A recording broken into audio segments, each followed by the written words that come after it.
Hey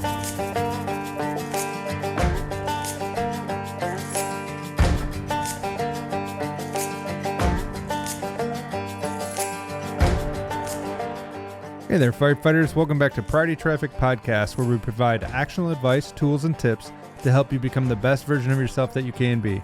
I'm your host, Chris, and in today's episode, I got to sit down with my buddy Josh Walker, a husband, father, sheriff detective, and musician currently playing with the band Arcane Eclipse. As a peace officer, Walker has dedicated his career to making his community a better place and share the message that living a life rooted in awareness and self-discovery can have a positively profound impact on one's personal and professional life.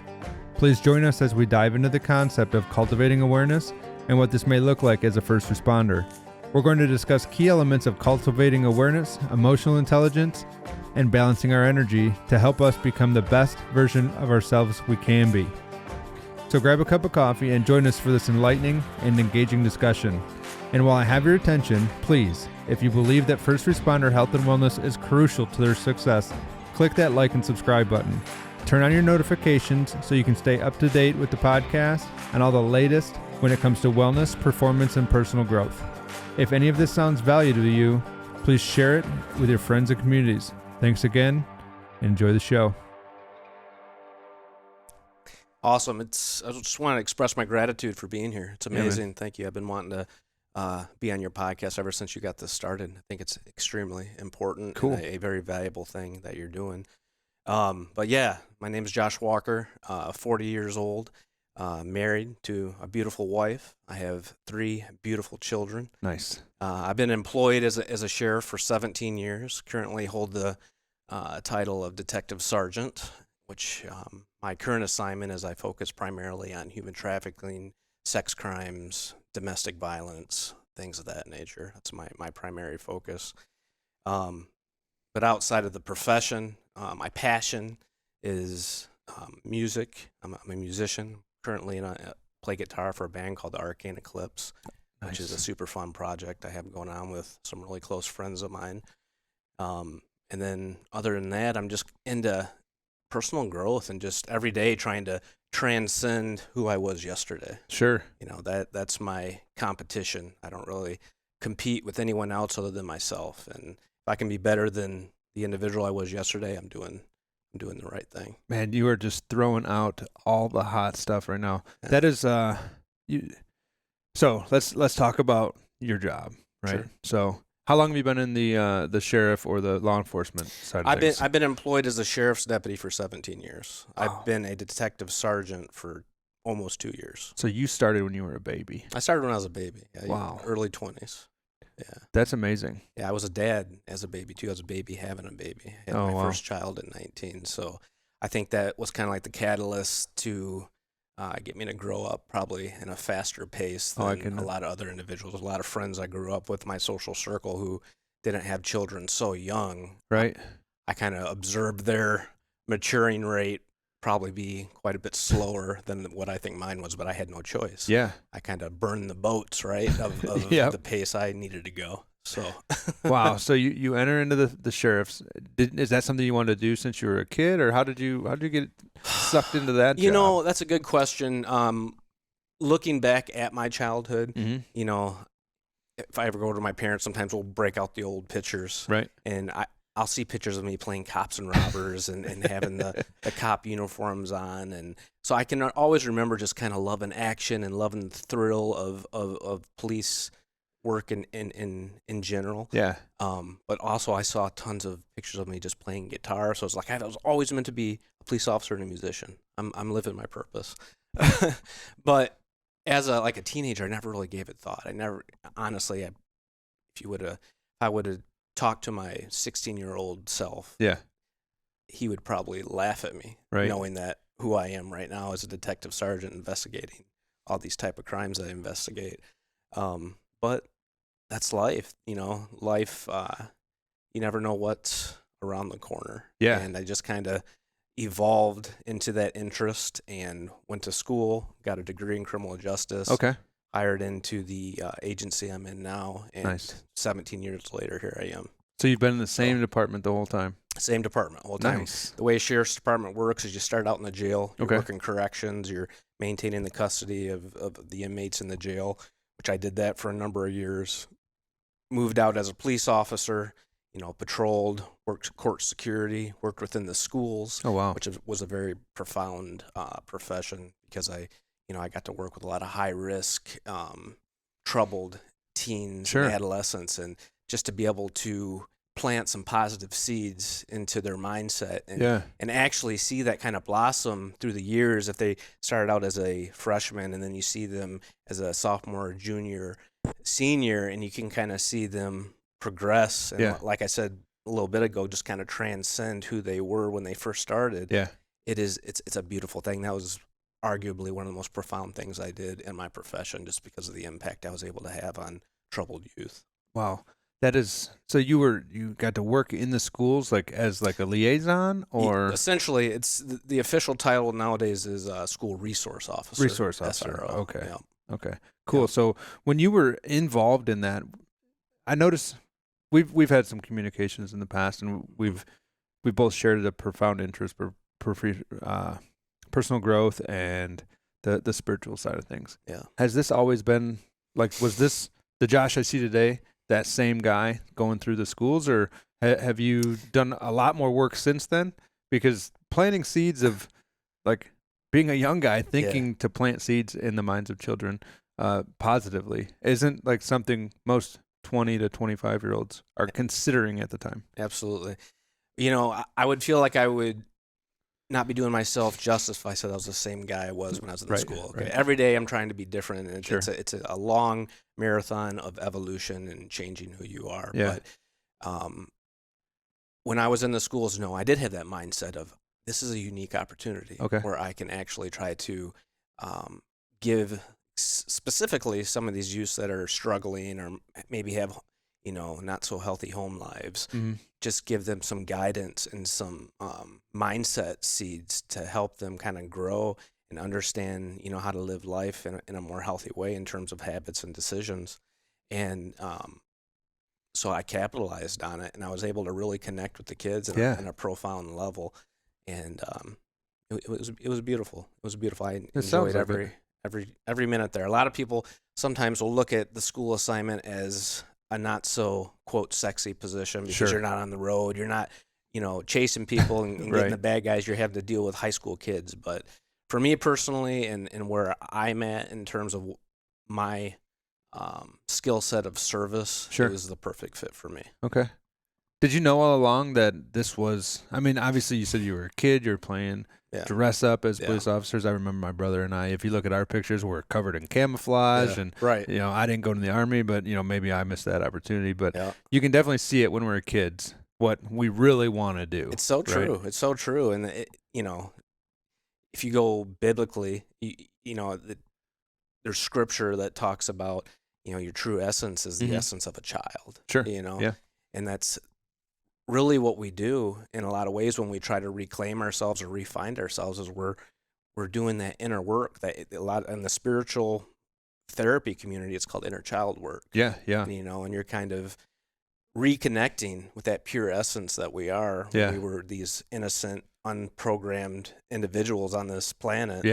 And it kind of shows us, if you go back and visit, what our true essence is and what our kind of path is. And it's always interesting to see how it kind of matches up to present day. Yeah. See where you're at. Yeah. Wow. So after the schools, what did you go into the next portion of your career? So the next portion, I did a little patrol in certain areas. Did court security, did hospital security, but my next true transfer was when I took the sergeant's exam. Okay. I got promoted as a sergeant. Nice.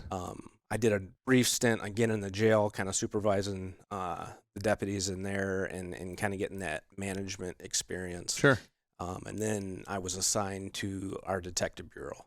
Nice. And right now I have I really like my assignment. I kind of found a unique skill set dealing with human trafficking, sex crimes, and the interrogation side of it. I really enjoy sitting down with individuals who through my investigation, I believe have committed a heinous crime. Sure. And when I can get them to essentially confess and tell me what they did Yeah. to harm some vulnerable individual or population, I feel like I'm doing my part to help society. Heck so it's yeah, a good purpose. That's huge. Absolutely. And, the sex trafficking stuff is on the rise. I mean, I wouldn't say that's on the rise, but it seems like it is. It is. It's totally on a rise. It's coming out to the mainstream more than it ever has lately. It is. And the awareness of it is going to be the most powerful thing we can do to combat it. Say that one more time. Awareness. Yeah. Fundamentally. And it applies in so much of every aspect of our life. For sure it does. does. We're talking about specifically human trafficking. The most profound thing we can do as a society right now is to make the public aware of what is going on. Step one. In that world, step one. And then we can, that's where you start a movement. And, move this a little closer to your mouth. When we get closer together and share a common awareness as a collective, that's when true change starts happening, because the collective energies come together and start formulating that energetic change that's needed in a society. Yeah, so energy, that is something that I noticed. So you and I think the first time you and I personally met was at a concert of a group of our friends. And I knew through some of the things I think I'd seen some of your stuff on the Instagram or something. I'm an old school guy, mostly Facebook guy. Facebook, yeah, so. I'm on Facebook too.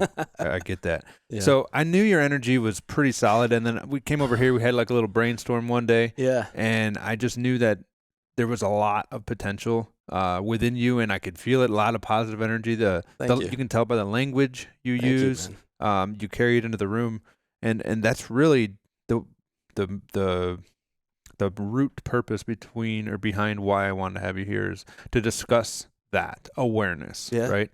And you said awareness is the key to understanding, and the goal with that sex trafficking stuff is to make the population aware of this problem, right? Correct. Right. So just before we move past it, why don't you tell our people make them aware of what it is that you're working on? Well, in terms of, are we talking so specifically with human trafficking, or are we just talking about awareness in general? Let's let them know about human trafficking. Okay. Granted, that won't be the topic that we move into. Well, human trafficking is just a huge criminal enterprise. It's the fastest growing criminal enterprise on the planet right now. And essentially, it's a broad scope of what it actually entails. But at the simplistic definition of it, it is bodies of people getting vulnerable portions of our population, whether it's children, women that are vulnerable in terms if they have drug addictions or mental health issues, whatever it is. Sure. And they are taking them and they are essentially enslaving them to the masses for sex acts and drugs and smuggling and all types of criminal activity. And simplistically put, it's an enslavement criminal enterprise on humans. Sure. Yeah. Well, there you guys go. That is happening out there. Be aware of it. Be on the lookout. We're not going to get into that too much, but I did, while we have you here, I wanted to take the opportunity to raise the awareness of everybody who sees this and is listening. So be on the lookout. If you see something, say something. Absolutely. That is our biggest tool to combating anything that goes on in our societies that we deem criminal and that we don't want necessarily going on within our society, is to be aware and to be involved and do something. Say something, report it, do what you have to do to play your part so we can all collectively band together and make our societies, our communities, a safe, enjoyable place to live. Perfect. Yeah. So moving into today's topic, cultivating awareness, right? Yeah. Just when it comes to self-development and personal growth, you can't really go anywhere without that base knowledge of awareness. And, we kind of have to start with defining what awareness is, or in the context of what we just talked about. Prior to us saying something, you didn't have any clue, or maybe you did, but you weren't aware that sex trafficking was a problem. Right. But once you brought it into your consciousness, Correct. Now you are aware of it. To what degree, that's undetermined. Right. But now it's crossed your purview, and you are aware that it's happening. And now it's up to you to either forget about it, do something about it, or help or not help. Exactly. Living consciously is such a huge thing. Mm-hmm. And when I feel like, at least in my own experience, we can have this human default where we kind of go into autopilot. Yeah. And we get into these habitual habits, whether they're healthy or not healthy, but we just start living kind of numb and going through the motions, and we're not really aware, we're not exploring, we're not really understanding truly what's going on in our lives and its complexity. And that is the power of awareness. When you start bringing things into your consciousness, then you have that invitation to, how am I going to address this? What actions can I do to help foster a better future? It's like it's being a gardener. What do I need to do to really make this garden as abundant as possible? Right. Do I need to prune? Do I need to water it? What do I need to do? And that's being aware. That's being present and actually analyzing from a educated mindset, best of your ability, of what do I need to do to achieve what I need to achieve. Absolutely. So awareness isn't necessarily a static state. Like, we can acquire more awareness as we learn, as we educate, as we experience more things. Is that I personally believe it never ends. Right. I think it's so vast and so big. It's a multiple lifetime agenda. It's a generational agenda. Absolutely. It's an evolutionary agenda. Yeah. It's but it is a valuable lifetime pursuit. Absolutely. What would you say is the first step? How do we, they say you can't control something you're unaware of. So at that point, we're unaware of it, right? Right. How do we start building that awareness in a certain specific area? And for today's topic, let's just keep it right around personal growth and development, evolution as a person, inner work stuff. How do we, obviously we just said it, so now you're aware that there's this stuff called inner work, but right? Where do we start when we're unaware? Blissfully, likely. I think that where a person should start always, regardless, is within. Okay. I think one thing we have lost culturally in modern day society is it is not taught and it is not indoctrinated as a culture within our society to make it priority that we have times of solitude and silence and really kind of going within our own selves. Because I feel like once like a meditation practice is developed and we have this consistent experience of sitting with ourselves, that is when awareness and the clarity of our direction and our personal North Star gets started. And that's when we start getting curious and we start bringing our curiosity that we experience from going within ourselves, and we start bringing it out into our physical world, and we just start exploring. And, we live in the most advanced, technologically set society, though, in our knowledge of whole human mankind, right? In the history of mankind. We are the most. So we have all this information at our fingertips. We can literally just turn on a little screen in our palm and literally look up information to whatever we might want to look up. Yeah. So it's a beautiful thing. We have so much knowledge at our fingertips. But I don't want to discount also, going back to where I was, is it starts from our pureness of going within. And then you kind of take that from the outside, and then you can start being curious from the guidance and the direction yourself within has given you, if that makes sense. Yeah, so like you mentioned two things. You mentioned meditation, right? So when we sit down and we make time to do a meditation or be fully conscious and present of what's happening within ourselves. We're in a nice quiet setting. We're seated. We're relaxed, potentially. And we have time to just breathe. And then we can kind of start to process and see and feel and hear what's happening within our mind and our body. Exactly. And that would be becoming aware of just what's happening within you without necessarily doing too much digging. Would you say that's That makes It's sense. very accurate. And I think a lot of a big misconception that a lot of people who aren't in the practice of meditating fall into is they feel like you should if you meditate, it should just be initially this blissful, Right. Profound moment, but it's super uncomfortable. It is. Especially when you start, and it's still even uncomfortable for me now, meditating at times, because you're really you're quieting the noise, the chatter of everyday life, what's externally, and then you're dealing with the chatter internally, and it's very uncomfortable sometimes. It can be. But once you get used to it and you start pushing through that uncomfortable stage, and it's like the quote says, the only way out is through. You see the light, and you start understanding things about yourself that you never really truly connected the dots. Sure. And that's the profound part about it, because once you can start connecting the dots of, why I feel this way, either emotionally, or why do I react to certain ways.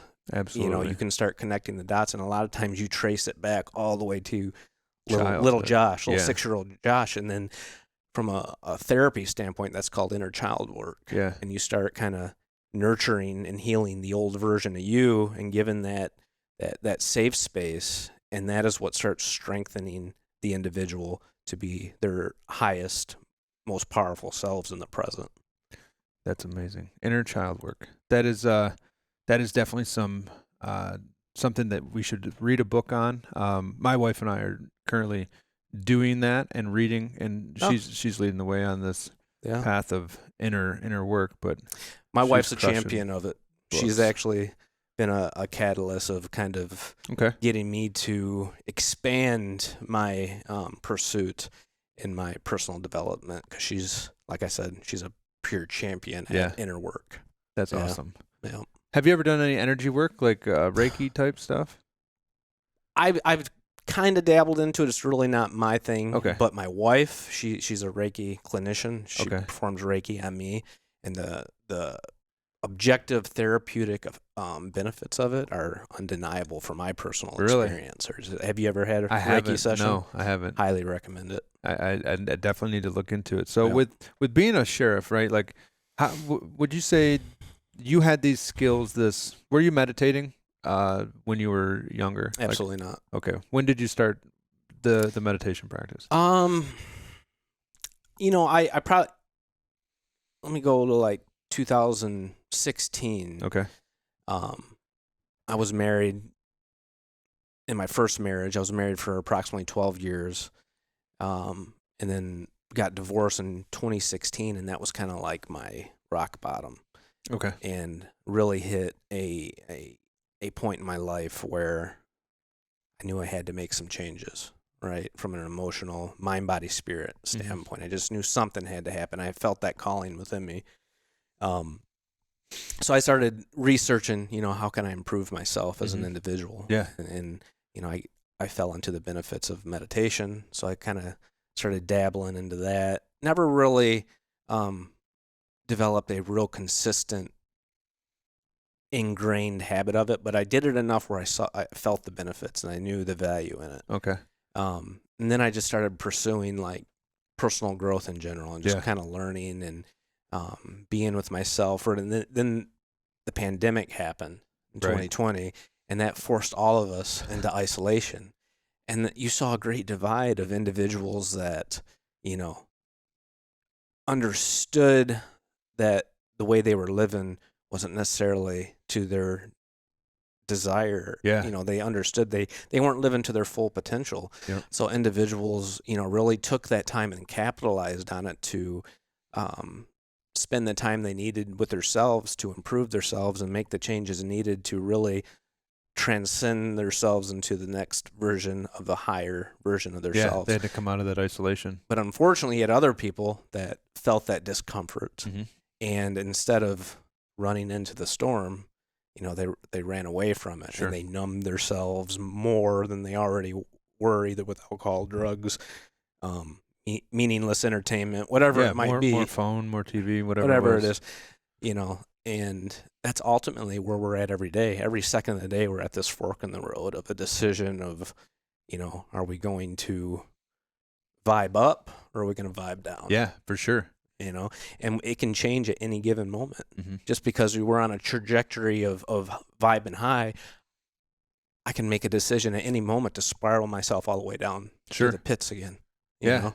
And it's, that what you're saying there, now we're choosing what we focus on. Correct. Right? So I wanted to ask about the meditation, that within your career, after you started meditating, did you find it easier to find a sense of calm and focus under pressure because you had already created that space through meditation?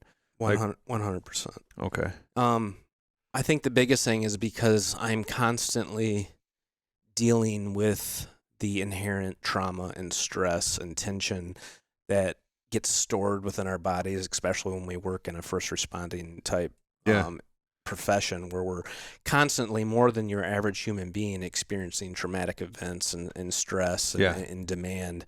So when I start meditating and being more aware of my inner energy in general, I'm able to maintain it and release and learn the modalities I needed to learn to filter out and release the negative energies that inherently get trapped within our beings. For sure. Right? And when you do that, I feel, in my personal experience, you just become calmer and more decisive and clearer, and you're just able to make better decisions. Sure. You know? That makes sense. And did you do a lot of breath work too? Like I have intentional breathing type stuff? Something I actually want to get more into is breath work. I've dabbled into it. I know it's powerful, but to this day, I haven't developed a real consistent, rooted routine in it. Yeah. But I know the benefits of it, and that is a goal of mine, is to develop a real deep, consistent, daily active breath work, because it's definitely beneficial. It helps. Yes. That I've noticed being a firefighter and having this tie from meditation and breath work, I see where that transfers into like physical exercise. Mm-hmm. And when I run, and I know you run a lot, Yep. that becomes, people will talk about the running high and how running is super good for you, but I made the correlation that, well, I'm rhythmically breathing. Yep. I'm exerting myself, and eventually you get to that pace where you can maintain this pace. Obviously, if you're not training for running, you can't just run forever, but Correct. You get into this rhythmic breathing pattern where it becomes meditative. 100%. And that is probably one of my biggest forms of meditation and breath work, if I had to say that, because I call it my sanctuary. Yeah. I have a nature trail out where I live. Yeah. And when I do a lot of running out there in the decent weather months, I'm not a winter runner. Right. But when the weather's okay, I go out there and I will run, and I've said this, once I made that correlation, it's 100% my most powerful form of meditation. Yeah. Because I'm running, I'm expelling that energy that needs movement and get out of it. And I'm also putting my mind in a meditative state. And then I'm also inherently doing that breath work from, pushing myself cardiovascularly, Yeah, that's a big tip. And, you can't underestimate the power of movement and moving while breathing. Yoga, right? Yes. Firefighters, police, all of us should be doing some form of movement tied to breath, which is essentially yoga. Absolutely. But with the awareness that meditation doesn't have to be sitting cross-legged. No, absolutely not. It can be whatever you need it to be. Yeah, there's so many forms of it, and your casual person that doesn't know a whole lot about meditation, they envision some monk on a mountain, right, sitting Indian style with their palms up and their index and thumb together. Yeah, reaching some Zen state. But just like that's a TV version, sure, right? Just like in my profession, we'll have individuals that either get arrested or that are dealing with us, and they expect our profession and the way we operate to be like what they saw on TV. Right. And just like anything, it's a lot more different in reality. Absolutely. But meditation can be done like we just discussed. When I'm running, mm-hmm. I fall into a meditative state. For sure. Sometimes when I'm stressed out or I'm triggered, one of my biggest go-tos to kind of get clarity, and it's a form of meditation, I'll just go for a long country drive. Okay. And I'm just driving on the roadway, watching the scenery passing by, and I fall into a meditative state, and it helps me achieve that that clarity and that release. When you say triggered, Mhm. like I kind of have an idea of what that would mean, but Mhm. just for the people who hear that but don't quite understand from your perspective. From my perspective and what I understand when I use the word triggered, Yeah. it is the resurfacing of an old trauma of some form that happened in your past that can get re-triggered from a number of events where your mind cognitively kind of associates it to that past trauma. Sure. And that's where awareness and a lot of inner work comes in too. Because when you get triggered and you have the ability to sit with that uncomfortable, triggered emotional storm, Mm-hmm. a lot of times you can discover what its root is, where it's coming from. If you're really open and you're really willing to sit with it. And in my experience, through reading and personally, a lot of times you'll realize I felt that way because this happened to me when I was 8 years old. And because of that, anytime this happens to me, that feeling that happened to 8-year-old Josh keeps revisiting me. Yeah. So that emotional response just is programmed. Right. And it hits you. And it's something to this day I am still struggling with and I'm still working with. And it's more... I think we all are. I think that's more common than it people is. would It's the human like experience. to believe. Yeah. Yeah. For sure. Yeah, absolutely. That's super interesting. So with awareness comes insight. Would you agree?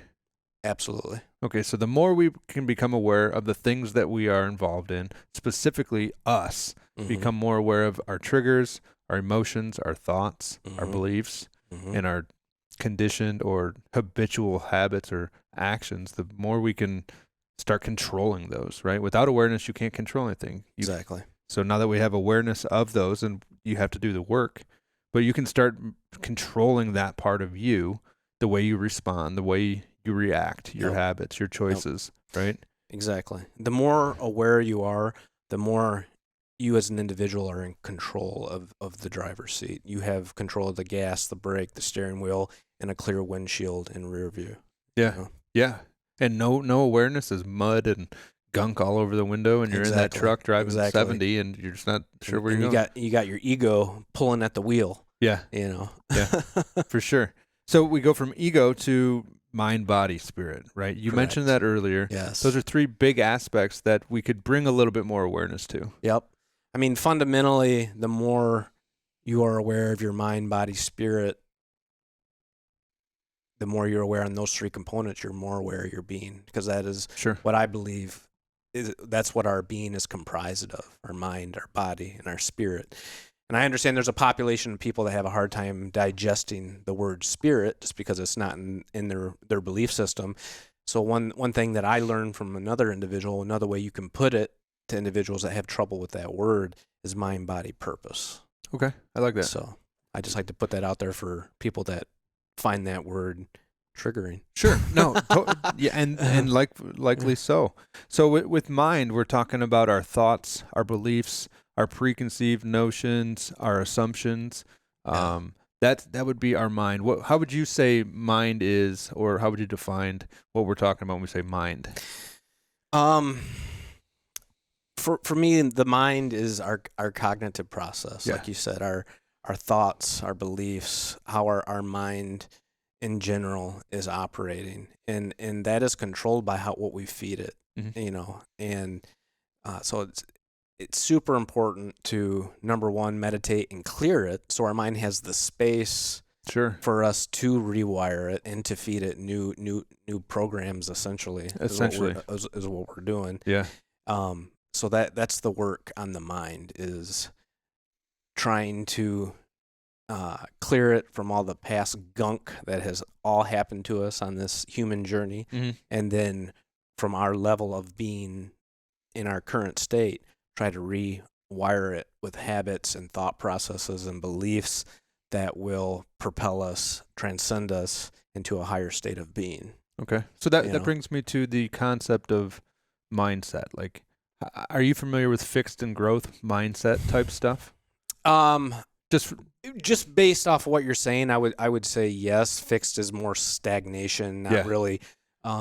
You are in the zone of mediocrity and being comfortable, and you're not really pushing the boundaries. And you don't think you can. Correct. You're not breaking those glass ceilings Right. that a lot of, we all have. Yeah. And then absolutely. growth mindset, you're attacking the glass ceilings. You want to Yes. see them shatter, and you're embracing the fear and being uncomfortable. And to be honest, waking up this morning, I was like, this is my first podcast.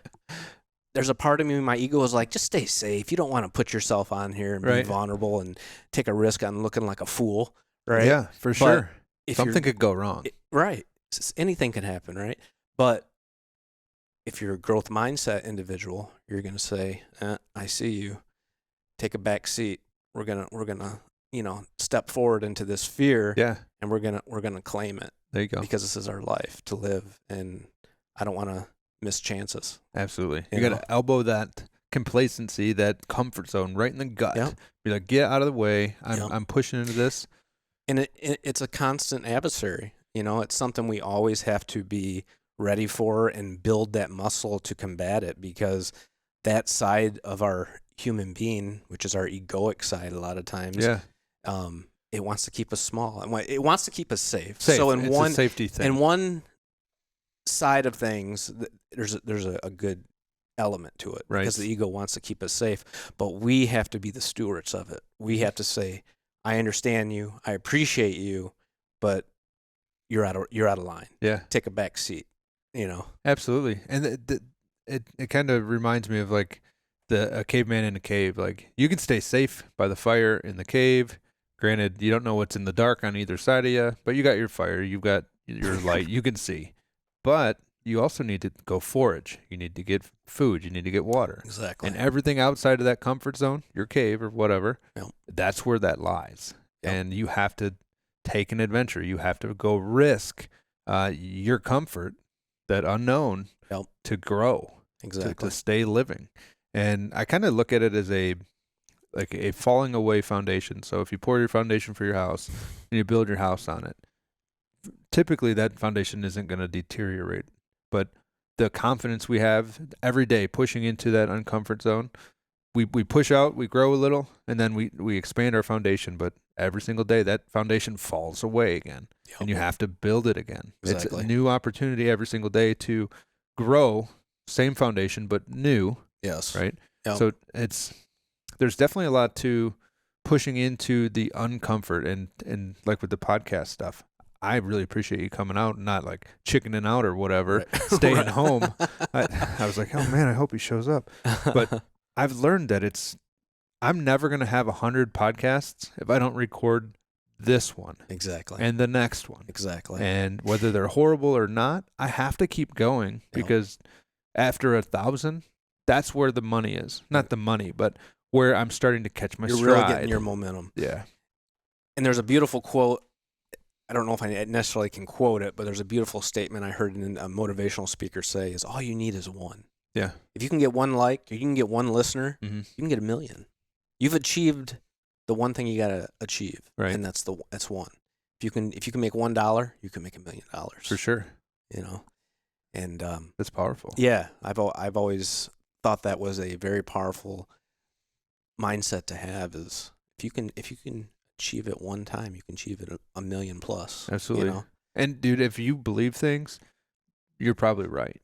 Absolutely. Your Because I mind is believe so strong. we are what I feel like haven't realized, or we haven't truly been taught in our culture, is how powerful we are as human beings and how powerful our mind is. Yeah. We are literally creators. I mean, just look at our Literally. world. Look at what we have. Look what we're doing right now. Right And this is all because of our imagination. Right. It We- manifested. Someone imagined the technology to be able to record all this and put it on some magical platform where the whole population of the world can magically hear it. Yeah. And that all derives from someone having that clarity within of the imagination, and then that tenacity to be uncomfortable and pursue it. Right.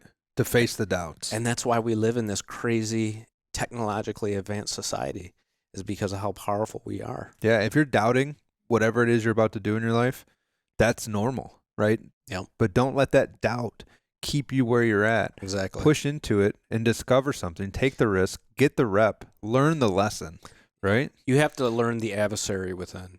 It's the old Cherokee proverb of the two wolves. Yeah. We have Which a one good you wolf feed. and a bad wolf, and you have to understand that there's always going to be an adversarial agenda within our own being that's trying to keep us small, trying to prevent us from evolving into our next version of who we are. Mm-hmm.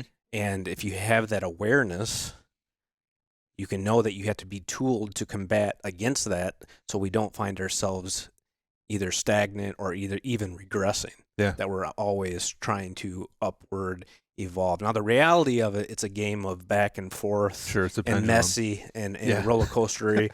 But the fact is, don't lose sight of your North Star. Even though we're going to fall a million times and we're going to fail and we're going to have to rebuild, we still need to make sure we're maintaining that clarity of that's still my North Star, and I'm still pursuing that. Absolutely. While I'm on this earth and I'm respirating. Absolutely. Dude, that's some powerful stuff. So what do you do for your physical body, right? So we got our mind. Yep. We're becoming aware of what that looks like and what it means to us. But so what about body? Yeah. So one thing that I've realized, it's all connected.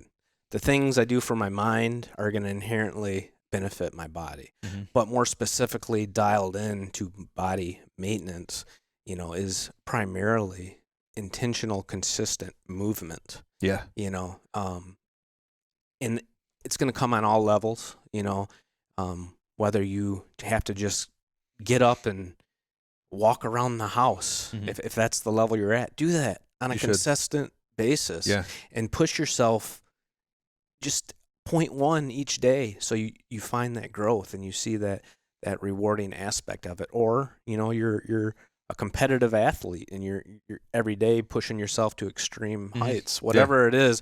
The point is, our bodies need to move. Absolutely. Our bodies are capsules, or our skin suits. And within the skin suits is energy. Yeah. And with our inherent modern stressful life, we are all walking around with emotions that are trapped within us, energies that are trapped within us. And a lot of them are heavy. A lot of them need to be expelled. A lot of them need to be moved through. And that's the beauty of movement. Yeah. When we intentionally move with the mindset of that's what we're doing, especially, we are literally moving and removing energies and emotions that if we allowed them to remain dormant in our system, I personally believe that's what causes disease. That's what causes issues. Dis-ease. Yeah. Absolutely. And that's why they say stress is a killer, because what stress is a buildup of negative emotions. Yeah. And one of the biggest ways we can combat that is through consistent daily movement, because we're expelling, removing that energy that's in us. You made a very valid point, and I wanted to touch on it. And a lot of times with all this high performance firefighting, go get 'em, first responder, type A, be the best, charge. We forget that fitness, is super important. Mm-hmm. Exercising is really good, Mm-hmm. but it doesn't have to be, this 10 out of 10 intensity every single time. Absolutely not. We can be compassionate with ourselves and how we move. And I'm not saying that if you're an athlete who needs to hit a training program that you just avoid it and just walk around a little bit. Right. But if you're not there, if you're just like, man, I know I need to get up and do some stuff. Yep. I think movement is the good key. High performance, fitness, strength, all that stuff. That's good, right? Absolutely. And it's good to have it at all levels. 100%. But on a wellness aspect, the importance of movement can't be understated. And what would you say that you do just for on a day where you're not trying to go crush a run or hit the gym? What does movement look like for you? It's contingent, but the movement in general is I'm going to make sure I'm going to get some type of cardiovascular movement in for me primarily. That's my thing. Whether it's, whether it's just jumping on the treadmill in the morning, I'll wake up at, 5 o'clock in the morning. Okay. And a lot of times I'm not a morning person. I'm like, I do not want to do this. Right. But that's the battle. And even I don't care how tired I am, how much every ounce of me is resisting it. Yeah. I'm going to get myself on that treadmill, and I'm at least going to start walking. Going to start putting one foot in the other. And more times than not, as I do that, you experience that momentum. And as you start walking, you're like, okay, this isn't as bad as I thought. Start running. Yeah. Start going fast. I'm going to push them.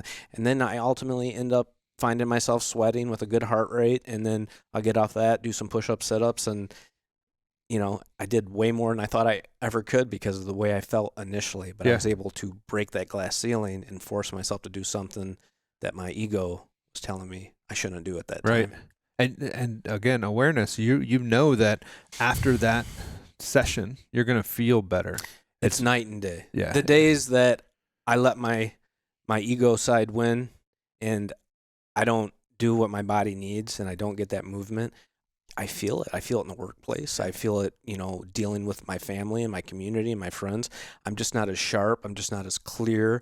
I'm not as light. I'm heavier. Yeah. Hey, Priority Traffic fans. Your host, Chris here. Just taking a minute to tell you how much I appreciate your time when you listen to this show and you watch this show and you share a little bit of the knowledge or the information that we get. It means the world to me, and I know it means something to the people you share it with. I can't tell you how thankful I am that I have a following, even though it's not 1 million people. I appreciate each and every one of you out there who takes the time to share this, listen to this, and even watch this. So without you guys, this show would be nothing. I'm doing this from my heart, and I hope to make a positive impact on anybody who sees or hears any of this. So if you enjoy the show, please share it with someone who means something to you. If you know a firefighter or first responder who's struggling, turn them to us. Maybe we can help them, lend a hand, give them some motivation or inspire them to, do something more. That's all this is about. It's a project meant to inspire and motivate. So again, thank you so much for tuning in each episode, and I'm grateful to be a part of your life. Thank you so much. Now back to the show. So we're talking about our physical body, getting on the treadmill, pushing through that desire to not get up and move right in the morning, and what it means to start building that physical body and well-being. And it isn't always about crushing yourself. No. Being kind, compassionate to your physical body, like what you feed it, how much water you drink, what you do physically to your body. Exactly. It definitely adds up. Absolutely. And I like your tattoos.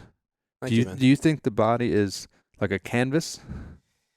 That's a good question. I grew up in a religious Christian family, and I actually, my dad, he's kind of had an evolution of his mindset and belief system. I remember as a child, he actually made the harsh statement. Actually, I wasn't a child. I was a young man. I was approaching my 20s. But he made the harsh statement, if you ever get a tattoo, you're no son of mine. Right. Like, whoa. Well, I'm still a son. Yeah. Couldn't change that one. But yeah, I grew up being taught, the body's a temple. We don't deface it, and so you shouldn't mark it up. But I'm more in the belief system now that, it's absolutely a canvas for us to decorate. It's our body. It's the one body we have. It's eventually going to deteriorate and rot and go back into the earth. Yeah, it goes back. And so, as a creative being like we are humans, I'm going to express myself, and I'm going to decorate my body as I deem fit. Because I am a sovereign individual being. Yeah. So, being part of awareness of yourself, being a creative individual. Yeah. You play music. You have an expressive outlet. Absolutely. Can you tell me about that? Yeah. Well, I've been a musician or interested in playing guitar specifically, I think ever since I've been 13. Okay. I remember going to some friends' band practice at like 13-ish in a garage. Nice. The band's name I ended up being in this band for a little bit of time in my adolescent years. The band was called These Five Down. And I remember going to one of their jam sessions and just like, I want to do this. Right. Just the energy that you felt. So, I got into playing guitar. That's really propelled me into like the modern, at the time in my youth, the modern rock, which was like, Nirvana, Korn was just on the scene, Deftones, Yep. Tool, and all that was like very influential Sure. for me as a musician. Awesome. So here I am now, 40 years, still jamming out Heck yeah. in a band, still having that creative outlet of creating music. And, a lot of people like to play covers and stuff like that, and that's awesome. Yeah. There's nothing wrong with playing in cover, but one thing I treasure is writing my own music. Yes. Collectively with a band, everyone sharing their own inspirations and influences from their own individual pure ether. It's almost meditative when you are writing music, because you're tapping into that ether, that clear pureness of what you are that kind of just comes out of nowhere. Yeah. And that's one aspect why I just love music, because it allows me to express my individual essence of who I am. It kind of comes from, I call my music, I'm into metal, but I call what I write mood music. Mood music. Because I really feel like when I write something, it really came out of a mood that I was experiencing at the time. For sure. I feel that. So you're in a band now. What's the name? It's called the Arcane Eclipse. Yeah, where can we check you out at? Yeah, we're on all streaming platforms, Spotify, Apple, Amazon, any major streaming services. You can look us up. Awesome. You got any big shows coming up? We don't have anything planned right now that I know of. We just played a festival, and wasn't a festival, but it was an outdoor concert in Saginaw. Nice. And we played with the old school band Flaw. I don't know if Heck you remember yeah. them back in the early They were awesome. 2000s, and that was kind of cool seeing those guys. I bet. Yeah.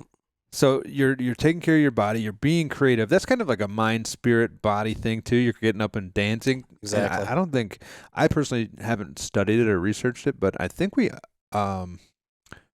forget that dancing is a form of movement, and it's quite cathartic, and it has a lot to do with energy. Yes. Like there's a lot in dance movement from the past. Historically, I mean, if you look at the whole history of our human race, across the globe before we were a connected globe, just like the pyramids and stuff like that, we all, as a human race, have things in common, which is perplexing because back then we weren't supposed to be all connected. So we have these innate habits and things we do, but you'll look at cultures across the globe, and they're all had traditions of dancing and music and, building structures like pyramids and stuff. And it's like, we are all connected, but how? Right. That's the things that really intrigue me, is the mysteries of life. Dude, it is mysterious. Yeah. So moving into mysterious things, someone's spirit or purpose, right? Mm-hmm. Like how are all these things interconnected? How do we come to find out that we have a purpose, and how do we bring awareness to that? Yeah, it's a good question, and I'm no guru, so no gurus here. I don't have any true answers, but I can speak from my own personal experience. Yeah, and I think it's just it's a component of awareness and taking the time to be with yourself and really learn yourself and understand what your innate passions are, what really kind of summons that ambition when you think about it, or have an idea of what you want to do if it comes to you, from allowing yourself to kind of be clear and be not distracted. You're able to really find those things that light a fire under you. Yeah. And that's a part of, I think, tapping into our essence, which I would define as our spirit. And the way you do that is by reducing the chatter, the distractions, the noise of our internal mind and the external world, and really learning what is that, getting to know that constant presence of who we are, that thing that's always observing. We have thoughts going through our head constantly, but is that truly us? Because we're kind of observing it. You know what I mean? And to me, that's the distinction of mind and spirit. Yeah, and I think it's important to point out that we do have these thoughts going through our head all the time, thoughts and feelings and emotions, and being able to identify those, specifically emotions, but being able to identify those and not get caught in them and identify with them Yep. is something you're kind of talking about, where you're making time to let's sit down, let everything settle, Yep. and create space between you and those thoughts, right? Those thoughts aren't you, Correct. and you aren't those thoughts. And everything is so connected: mind, body, spirit, awareness, emotional intelligence. Yeah. You know. Yeah. And that's what that is when you develop that strength to be able to sit with yourself, self-regulate, and understand that these emotions and feelings and thought patterns aren't you. Yeah. They are a program of neurological connections that have happened due to experiences. But once you start meditating and being with yourself, you'll realize they're not you, and you can self-regulate them. You Absolutely. can actually get into the driver's seat and control the direction you're going, and not allow the emotions to hijack you. Right. You know, and keep you small and prevent you from elevating and transcending the highest way we can possible, and be the highest version of ourselves. Exactly. And when we talk about the highest version of ourselves, I know I understand what that means for me. What does that mean for you? To me, that means the relentless, tenacious pursuit of being better every day. I like that. But also being intelligent enough to have the grace for yourself, where you allow yourself to fail, and pick yourself back up again. The famous Rocky quote that I love. I love the Rocky series, one of my favorite series of all time. But the quote in I think it was a 2006 Balboa movie of, I can't quote it, but basically it said, it's not about how hard you can hit, but it's how hard you can get hit and get up and keep going. And that's truly the essence of life, because life truly is a mean motherfucker. Yeah. Totally. And if you don't develop yourself and exercise that tenacity, it's going to beat you to your knees and keep you there. Mm-hmm. So it's about getting back up, fighting back, and having that's why purpose is so important. Yep. Because if you have something to believe in, you have that purpose, it's going to give you that fuel to be a warrior for ascension. Yeah, absolutely. So you have the mind, the body, and the spirit, right? We have to keep those strong and cultivated. And once those are all together, we've got this undetermined amount of energy that we can use to continue to get back up, and keep moving. Yep. What would you recommend, or what would you say is a good way to start balancing? Like, let's say we've got our mind stuff. We're reading books, and maybe we're learning and increasing our awareness about things that we deal with daily. Yep. We've started to move, right? We're moving. Maybe we're pushing into that exercise, that training, that harder stuff. And we understand some of our core values. We know that we have these roles that we play, and we're trying to be better at them. What do we do to balance all that? It's I think it's an individual pursuit, how you balance it. Okay. I think, the old saying, there's 1,000 ways to skin a cat. Yeah, I think for it is. sure. But fundamentally being aware that it needs to be balanced, and, learning your way. You are your own gardener in your garden. And as long as you are aware that these are the things I need to try to maintain, I think a person with that intention and intentionally pursuing it every day, you're going to find your own personal groove, your own personal habit structure. And it's always going to change, because we're always going to go back and forth and, either advance, or sometimes, unfortunately, we regress, and then we got to, retake the steps on the path of ascension. Sure. But it's just about trusting yourself, being aware of the things we do have to be aware of, which is fundamentally mind, body, spirit. Yeah. And formulating your own daily consistent patterns to help nurture and cultivate that into the abundant being that we all desire to be. Yeah. So that's ideally the answer. And you said patterns, and I think if that doesn't resonate with you, maybe the term routines will, or habits. Correct. Right? And we all have habits. We all have a lot of habits, and some of them serve us, right? Correct. Like the fitness, the minds, the body, the spirit stuff that we do that actually propels us forward. Those I would say serve us. But alcohol, drugs, right. The other things that don't always serve us, they're just kind of keeping us in place. Absolutely, and that's the whole philosophy of us being our gardeners, because gardeners inherently, when they're maintaining a garden, they have to do some pruning. A lot of times there's weeds and thorns and things in that garden that isn't serving the garden to be its full abundant state. And we have to do that in our own internal garden, in our own world in general. We have to remove the things in our lives that are preventing us or distracting us from being the best version of us. And once we start going within and taking that quiet time to really analyze what serves me, what doesn't serve me, and start separating them, then we can start actively removing the patterns and habits and belief systems that are not serving us, and that inherently creates space within us to implement new belief systems, new habits, new patterns that's going to ultimately propel us into the next level of our journey.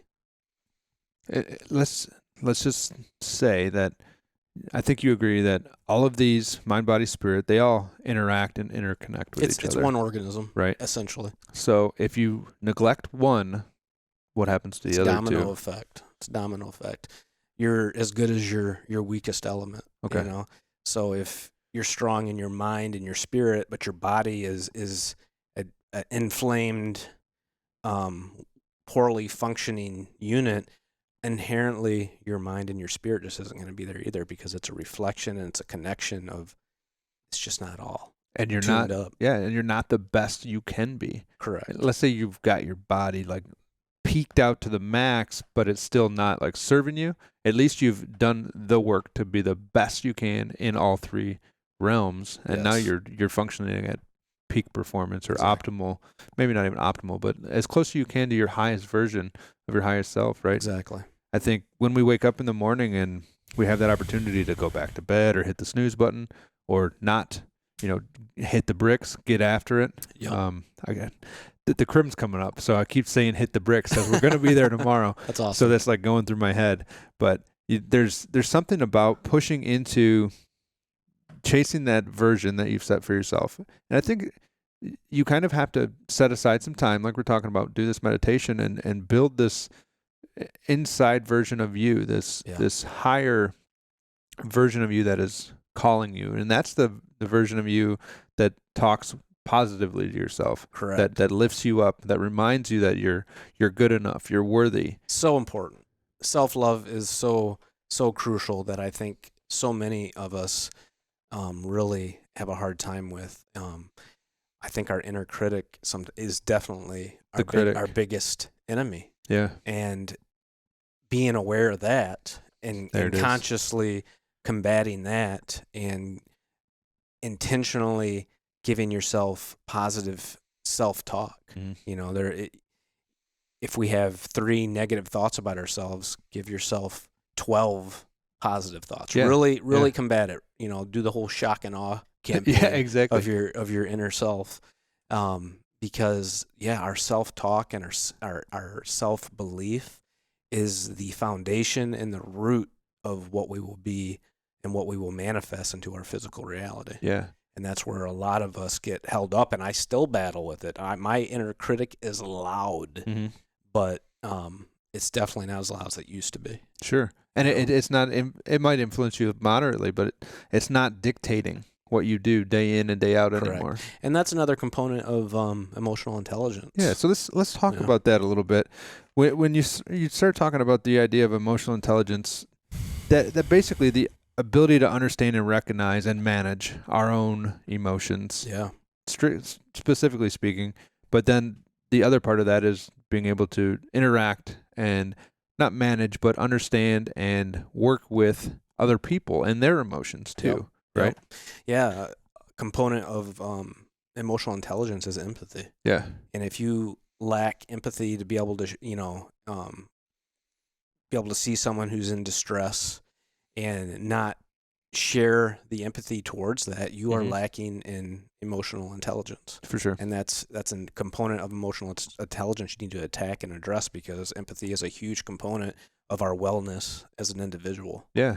And it is super important in what we do working with the public, especially as police. Especially. We really have to go into it with a service mindset, a compassionate mindset, and be, as I like to put it, heart-centered. Mm-hmm. Because we have to be the warrior. There's No doubt about it. there is no question about that. We have to be ready to do what we have to do to keep the people safe. Sure. But that's always in our back pocket. That's always a tool we can grab. Yeah. But our primary default function needs to be more of a guardian mindset, where we are actually a peace officer. We're actually there to keep the peace, to unify the communities, Mm-hmm. and to help be a catalyst to communities thriving. I think empathy is the glue to unity. Absolutely. Without empathy, we don't unite nearly as much. Granted, we can unite on a cause. Correct. I mean, we could both be here to pull this donkey out of a hole, Right. and then go back to our lives. But Right. doing it together with empathy for understanding each other and wanting to help each other, I think is empathy is a tool that it's learnable, right? It's teachable, it's coachable, and it facilitates connection. Big and time. That's one of the biggest things we are missing as a society, as we become the paradox to our modern society. Yeah. Is as we become more connected from a digital standpoint, we find ourselves becoming less connected from a human standpoint. Absolutely. And I feel like that's a campaign we need to be aware of as a human race. Yeah. And we need to actively start pursuing activities and intentional acts that are going to foster connection. And how does that start? It starts, number one, connecting with yourself. Perfect. Okay. I didn't even have to ask. Yeah. Once you start connecting with yourself and you become, a centered, clear, connected individual, which I believe you ultimately connect with source, however you want to put it. Yeah. Source, God, universe, creator, whatever you call mysterious it. Yeah. Energy. You can actually walk out into the world and be a fostering agent of connection. Mm-hmm. And that's going to bleed into your intimate relationships with your partners. It's going to bleed into your children. It's going to bleed into your friends, your extended family, your community, your profession. And when people are connected collectively in a positive way, mm-hmm. that's where we're at our best. Because that's where we thrive. It's force connected. multiplier. Absolutely. Dude, that's deep stuff. Yeah. The idea that we get closer to each other technically, digitally, electronically. Yeah. We've our grasp and our vision across the globe, like you mentioned earlier, is much farther reaching than it's ever been. Right. But as a humanistic culture at large, we are probably more, generally speaking, isolated from each other. Absolutely. Than we've ever been. Like I was just on vacation and people are on their honeymoons. And silly me, I left my phone in the room so I could be present to what I was doing with my wife. First thing I do is I sit down there hey, do you have your phone so you can look at the menu? Like QR codes everywhere. Yeah. Oh my gosh, I can't win. So I'm bringing it in, we're looking at the things and you just look around and you're supposed to be, we're in Costa Rica, you're supposed to be on vacation. But there's couples all across and they're both, granted, probably staring at the menu. Yeah. But just everybody has that digital device in front of them. Exactly. When I want to go back to paper menus. Yeah. I'm serious. We, in general, we are a part of nature. Yes. Okay. We are all one in terms of our whole ecosystem. We're an animal. And exactly. And you can't replace what we are through digital experiences. If I pull up a video of being in the Smoky Mountains, mm-hmm. that does not replace the magical feeling I have when I'm deep in the Smoky Mountains, connected, feeling all the elements of what nature provides. Yeah. There's just nothing that replaces that. And that's same with connecting. If we were doing this Zoom, it wouldn't be as organic and as powerful as just sitting right next to each other having this conversation. I agree. So there's definitely, sometimes. And I'm not saying that technology is bad. No, I think no. technology is a beautiful thing, and it is a powerful force. But anytime you have a powerful force, you have the yin and the yang. You have the potential for it to be destructive and negative, and you have the potential for it to be extremely beneficial to a society. And it's about, again, circling back to awareness, realizing it has that component of dark and light, and balancing that in a way that it is used for our benefit, not our demise. Absolutely. Right. So with that awareness concept, like emotional intelligence, it's a toolkit, and it's a set of tools that we can all learn.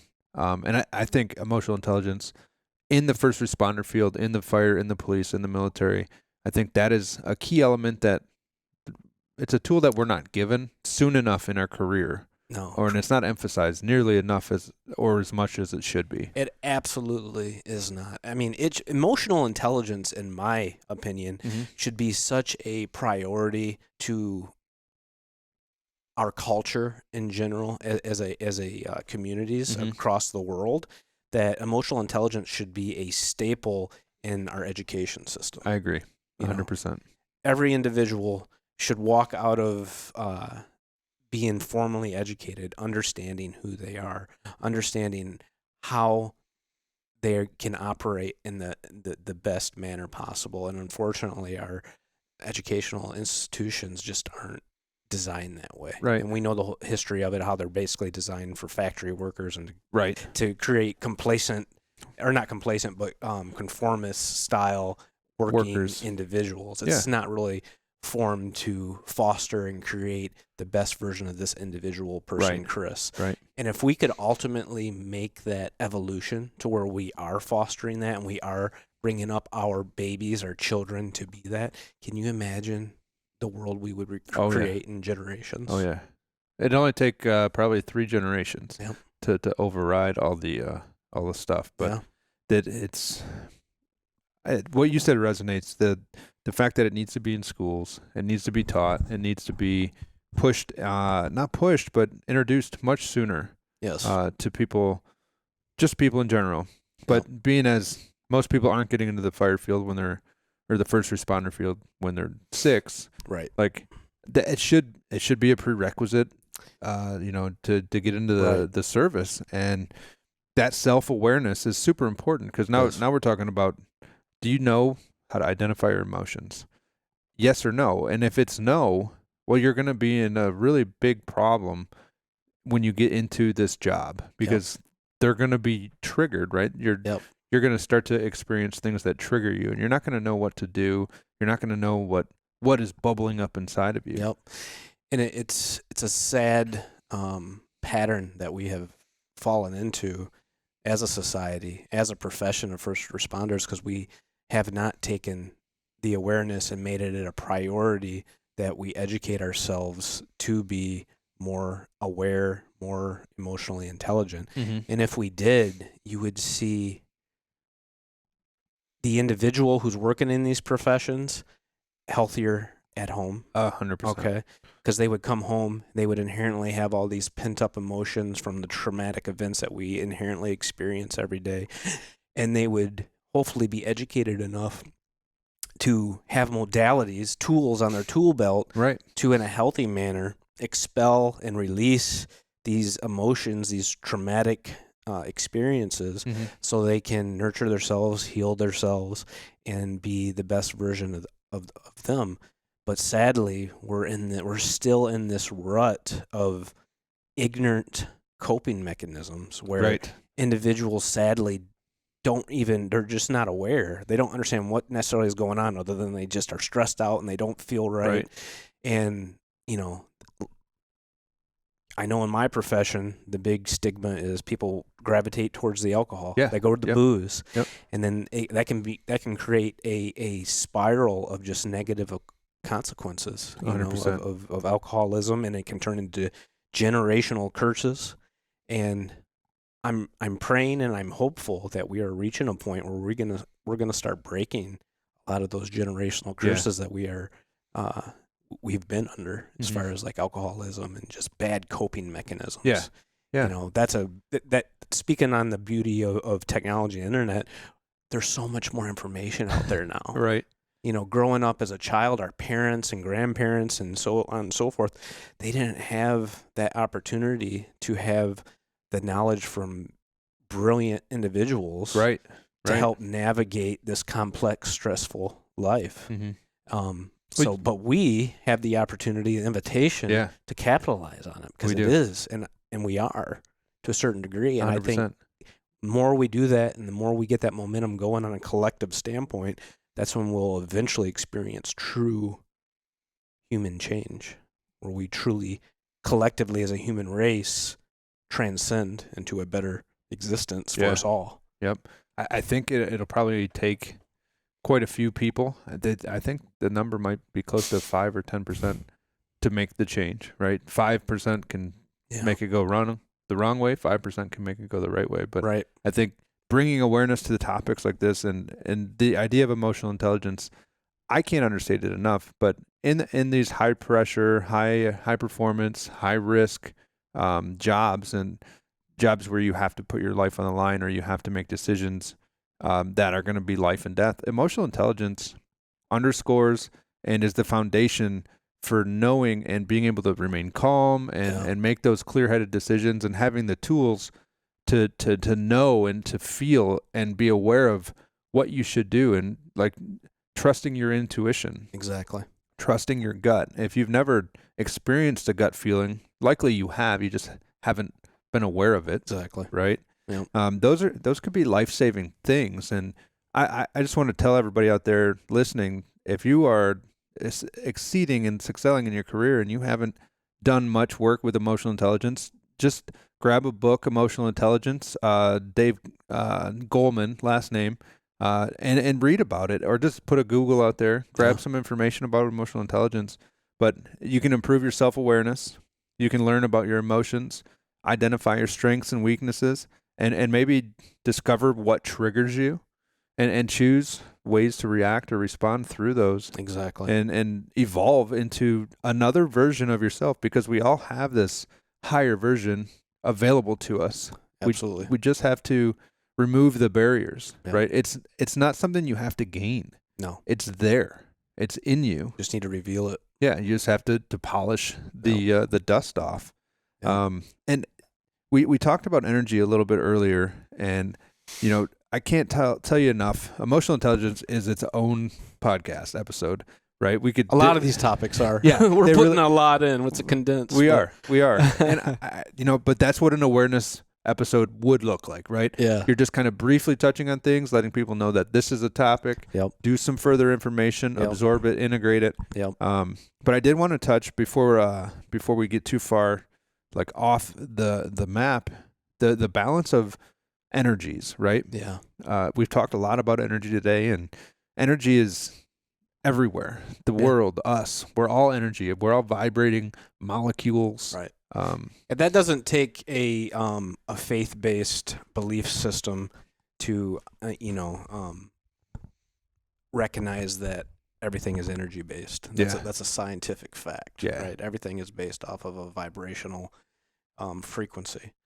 And that's something we have. And, there's a school of thought that we have two energies within us. It's a masculine and feminine energy.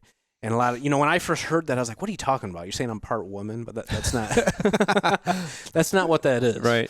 Right. Masculine is defined in a very simple way to put it, is the doing. It's the confident, the fixer. It's what a lot of us as guys inherently are, because it's the way we were culturally brought up. Yeah. You know, we were the doers, or the provider, we're the fixers, and that's what we do. We're the alphas, especially in our profession. You work around alphas all day.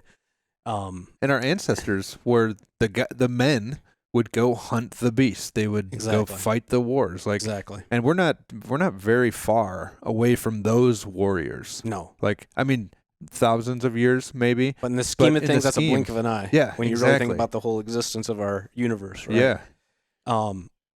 But then we have the other aspect of our energy, which is labeled the feminine energy, and that's more the being. That's where you find yourself, clearer and more creative and more flowing type state. Sure. And where you're just creating that space and addressing the part of you that needs that nurturing, you know, and the more we can be aware of that, that we need to balance two needed energies within us, the more optimization we're going to experience as an individual. Sure. And I suffered a lot just through societal conditioning and, coming up through the mid 80s, early 90s, there was a lot of repression of that feminine quality. Yeah.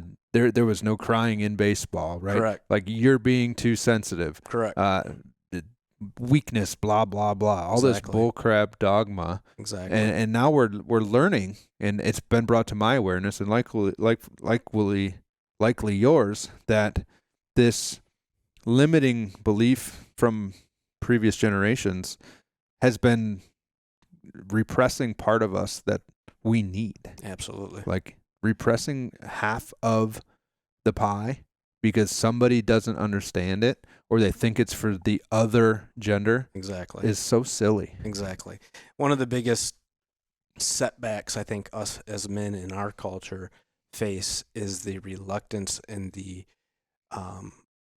I guess we kind of run away from being vulnerable. Yeah. And vulnerability is so crucial. So crucial in being the best version of who we are with ourselves and our own personal relationship. Right. But being vulnerable is only going to help optimize and make every relationship we encounter a healthier functioning relationship, whether it's professional, romantic, or just friend-based. Yeah. Vulnerability is a superpower. And unfortunately, we have been taught and conditioned through generations that for a man, if you're vulnerable and show your fears or weaknesses, that somehow you are weak. Yeah. But no, actually, it's quite the opposite. The more you educate yourself, the more you can be vulnerable and recognize and address your perceived weaknesses or fears and conquer them and be the dragon slayer. You are a true warrior. Yeah. You are the epitome of strong and alpha.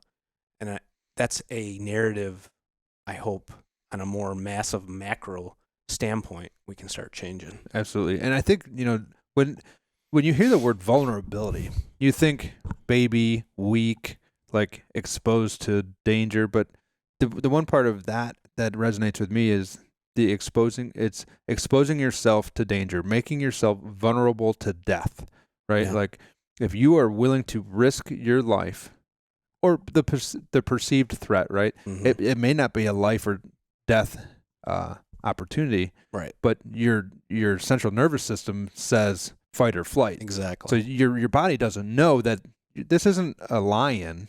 This is just getting up on stage and speaking or playing guitars. Exactly. So you're like in the middle of that fight or flight, and the fact that you followed through, you showed up, you plugged your guitar in, and now you're staying on that stage, like, for the opportunity to change people's minds with your music. Yeah. You've stepped into being vulnerable, because now you're exposed to technical malfunctions, playing the wrong notes, people not liking what you're criticism. doing. That's usually the big criticism. That's the biggest, I feel like, weight that prevents people from stepping into their truth, their vulnerability, their individual, unique self, is the fear of criticism. And the more we can realize, no matter what you do, you're going to be criticized. No matter what. We're our own critics. Yeah. We are critics by nature. We criticize. I know I'm my biggest critic. So if I'm criticizing, everyone else is probably going to criticize me too. But that's the nature of it. And we have to accept that. And just like failing, you're going to fail. You're going to get knocked down. But the point is, I'm strong enough to get back up. Yeah. The Rocky quote again. Yeah. And by getting back up, now you're vulnerable again. Correct. When you're on the ground, you're in a heap. You're done. You resigned from fighting. You're no longer vulnerable because the threat is gone, or you're dead, right? Exactly. Like, but if you're getting up, you're alive. Exactly. And if you can breathe, you can fight back. And I don't mean fight back like fists and guns and punches, but you can energetically push into that unknown. Yeah. Sometimes fighting back is getting out of bed, depending on where you are. If you are in a deep depressive state and you've really not tended to yourself in a way where you should have, and you've fallen into a deep pit, sometimes the biggest win of the day is to pry your ass out of that bed. Right. You know? Yeah, get some sun, walk, drink a glass of water. Yep. That's and that all of these concepts wrap back into self-development. Yeah. And personal growth and pushing and chasing to be the best version of yourself. And when me and Ben, when we put together this concept for a podcast, that was the goal, to help people, firefighters, but people, humans, see that there's tools out there. We wanted to raise awareness. We wanted to allow people to see that you can do it. We're doing it, and it's not beautiful every day. No. Right? No, that's one thing. And maybe it is beautiful every day, but it's up and down, right? Correct. You have to see the beauty in the journey. Yeah. You have to really train your mind to understand that the struggle is where the beauty lies. Yeah. Right? Everyone wants to get to the mountain peak and be up there and just absolutely immerse themselves in the glory of their achievement. Yeah. Yep. You know, but honestly, once you obtain that, you will realize, because if you look at small goals that you've achieved, once you obtain it, you're on to the next. You inherently want to go through the process again. So falling in love with the process, which is inherently a pattern of losses and wins. Yeah, for sure. Okay. And the more you can adopt that mindset and that habit and that lifestyle, the more successful and the more personal evolution you're going to experience in your life. Wow. That I mean, that's profound stuff. And dude, I don't even know what to say after that. And likely there is nothing to say after that. But dude, it's been a pleasure to sit here and chat with you. That's been awesome. I've enjoyed every second of it. The energy. There's a quote I wanted to put on here, though. Dude, bring it. What do you got? I feel like do you have anything else? I don't need to wrap this up. I feel like fundamentally, this is one thing, we can wrap this up, but I just wanted to say this. So there's a quote I wanted to put on this podcast because I think ultimately this podcast kind of focused on awareness. Everything kind of circled back to awareness. Yep. So I think that the theme of this conversation we just had was awareness of the mind, body, and spirit. But there's this quote I found that I was going to share. Yeah. And it's, life is a combination of the past, an awareness of the present, and an indication of the future beyond knowledge, the quality that gives a torch of divinity to matter. Charles Lindbergh. Read that one more time for me. Life is a combination of the past, an awareness of the present, an indication of a future beyond knowledge, the quality that gives a torch of divine to matter. So simplistically put, the way I interpret that statement is through awareness, through meditation, through connecting to your purpose, your spirit, your pure self. To doing the work, connecting to your purity, your source, as I like to say, the universe. Yeah. You are bringing your divinity into matter. I like that. And that's awareness. That is It's bringing heaven to earth. Yeah. That's what it's doing. Yeah. Heaven is earth. Correct. That's a whole nother conversation. That's a whole nother podcast, my friend.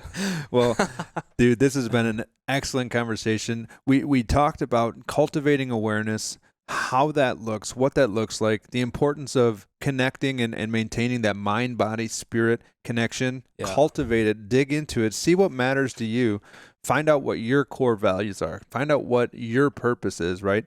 This is all about making ourselves our best version. And there's only one person out there who's going to actually care whether you succeed today or not, and that's probably you. Yep. Obviously, the people in your life, they might depend on you. They need you to show up. Right. But you need you to show up for you more than anybody else. Exactly. We talked about emotional intelligence, empathy, self-awareness, and that's just the tip of the iceberg when it comes to emotional intelligence, but I highly recommend you all check it out. And then we just talked about, balancing the energy inside us that is emotionally tied to everything we do, but the masculine energy and the feminine energy, right. and getting back in touch with those and not disconnecting from those, but integrating those and finding out what parts of you need to be reassessed and brought back up into the present and matter. Yes. Right? Beautiful synopsis. Great Awesome, job, brother. Chris. Well, this is Josh Walker. I'm Chris Warden. This is Priority Traffic Podcast. I appreciate everybody checking us out today. Don't forget to check us out on all the social media stuff. It's been a pleasure, man. Total pleasure. Thanks for joining me. I hope to do it again, brother. Oh, well.